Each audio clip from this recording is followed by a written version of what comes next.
கோவையில் நடைபெறவுள்ள Maxwell stars night பிரம்மாண்ட கலை நிகழ்ச்சிக்கான நுழைவுச் சீட்டுகளை தமிழக சிறுபான்மை ஆணைய உறுப்பினர் முகமது ரஃபி அறிமுகம் செய்து வைத்தார். கோவையில் சன் ஸ்மார்ட் மீடியா குழுமம் மற்றும் மேக்ஸ்வெல் அறக்கட்டளை ஆகியோர் இணைந்து மேக்ஸ்வெல் ஸ்டார்ஸ் நைட் எனும் பிரம்மாண்ட கலை நிகழ்ச்சி கோவை ஹிந்துஸ்தான் கலை அறிவியல் கல்லூரி வளாகத்தில் டிசம்பர் 22ஆம் தேதி நடைபெறவுள்ளது. மேக்ஸ்வெல் அறக்கட்டளை சார்பாக பெரியநாயக்கன் பாளையம் பகுதியில் கட்டப்பட உள்ள மகிழம் எனும் ஆதரவற்றோர் இல்ல கட்டிடம் கட்டுவதற்காக நிதி திரட்டும் வகையில் நடைபெறவுள்ள இதில் பிரபல நடிகர்கள், சின்னத்திரை நட்சத்திரங்கள் என்று பலரும் பங்கு பெற உள்ளனர். இந்நிலையில் இதற்கான அனுமதி சீட்டுகள் அறிமுக விழா கோவை காந்திபுரம் பகுதியில் உள்ள சன் ஸ்மார்ட் மீடியா குழும அலுவலகத்தில் நடைபெற்றது.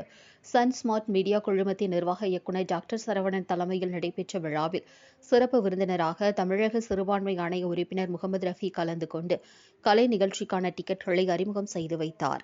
இந்நிகழ்ச்சியில் மேக்ஸ்வெல் அறக்கட்டளை நிறுவனர் முருகன், நுகர்வோர் விழிப்புணர்வு மையத்தின் நிறுவனர் அப்துல் மஜீத், ஆஸ்கர் ப்ராப்பர்ட்டிஸ் நிறுவனத்தின் தலைவர் முருகேஷ், ஜீவசாந்தி அறக்கட்டளை சலீம், பசியில்லா கோவை அறக்கட்டளை செய்யது, சன் ஸ்மார்ட் மீடியா குழுமங்களின் துணைத் தலைவர் சாகுல் ஹமீத், கோவை தல்கா ஆகியோர் கலந்து கொண்டனர்.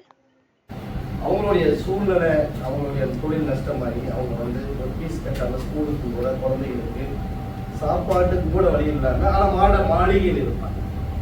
அந்த மாதிரி இருக்கிறவங்களுக்கு நீங்க போய் யாருக்குமே தெரியாம இறைவனுக்கும் உங்களுக்கும் மட்டும் தெரிந்த மாதிரி மற்றவங்க கிட்ட சொல்லாம அவங்களுக்கு போய் உதவி செய்வோம். அது இன்னொரு தர்மம் பார்த்தீங்கன்னா மற்றவங்க பார்க்கிற மாதிரி தான்.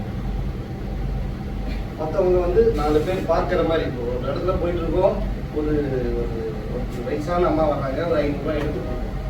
எதுக்கு அப்படின்னா மற்றவங்கள ஆர்வத்தை தூண்டுறதுக்காக அந்த காரணம். மற்றவங்களுக்கு நாம இப்போ இவர் ரஃபி கொடுத்துட்டாரு 500 ரூபாய், இப்போ சரவணன் சார் இருக்காங்க, நாமளும் இப்போ கொடுக்கணும் அப்படிங்கிற